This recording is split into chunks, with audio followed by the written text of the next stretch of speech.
सुंदरबन नाम के एक जंगल में अनेक प्रकार के सुंदर पक्षियों का झुंड राहत था। वहां के पक्षियों का जीवन वन के हरे भरे पेड़ों पर बड़े अच्छे से गुजर रहा था। पक्षियों के अलावा वहां बंदरों का भी एक झुंड राहत था। सुंदर सुंदर पक्षियों की आवाज और बंदरों की कलाबाजियों से वन की सुंदरता और भी बढ़ जाती थी। वन के पक्षियों में छोटी नाम की एक सुंदर सी चिड़िया अपनी माँ के साथ रहती थी।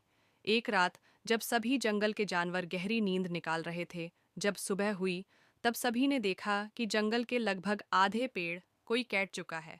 सभी जानवरों को मालूम हो गया था कि हो ना हो, यह कम जंगल के पास रहने आए इंसानों का ही था। कटे हुए पेड़ों के नीचे दबाकर बहुत सारे छोटे बड़े जानवर मारे जा चुके थे, जिसमें छोटी चिड़िया की माँ भी थी। छोटी चिड़िया वहीं अपनी माँ की मदद शरीर के पास बैठकर रो रही थी। मुझे और कहाँ चली गई माँ, हमें इस जंगल में अकेले कैसे रह पाऊंगी। इसी तरह सभी पक्षी और बंदर उसे इलाके को छोड़कर जंगल के बचे हुए इलाके में रहने लगे। अब छोटी चिड़िया बिना माँ के उदास रहने लगी। जंगल के बचे हुए पेड़ अब इतने सारे पक्षियों और बंदरों के रहने के लिए पर्याप्त नहीं थे।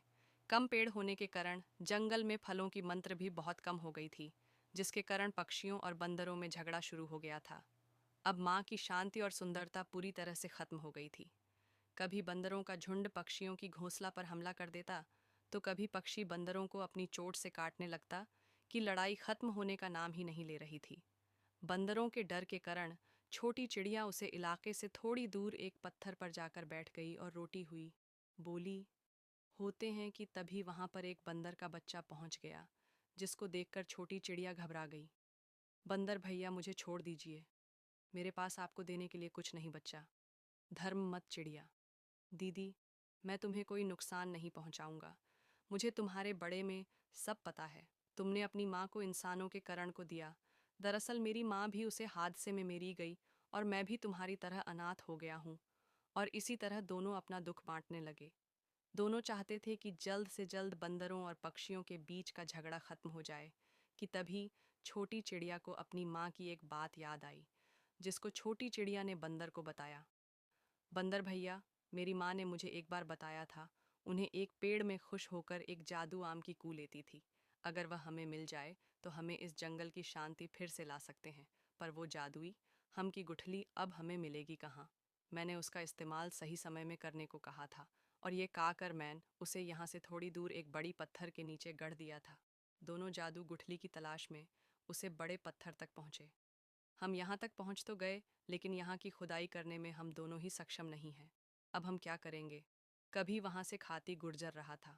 बंदर ने हाथी को देखकर कहा, वो हाथी काका, कहाँ जा रहे हो। इस जंगल के बहुत से पेड़ काट दिए हैं और बहुत सारी पेड़ की दलिया वहाँ पर जमा हो गई है। बस उन्हें को खाने जा रहा हूँ। जानवर नुकीले दांत वाले जानवरों से बहुत डरते हैं। क्यों आप अपने दांत यहाँ की मिट्टी में घिसकर और नुकीले कर ले, जिसके बाद आपको कोई परेशान नहीं करेगा।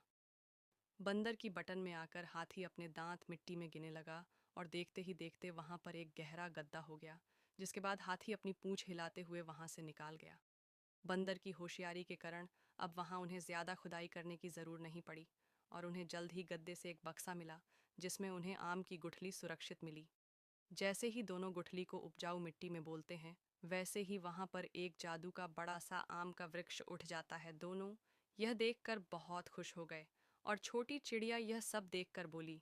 तभी बंदर के दिमाग में एक ख्याल आया, पेड़ जादू आम की गुठली से उगाए तो हो ना, इसके आम की गुठलियों भी क्या तू ही होगी।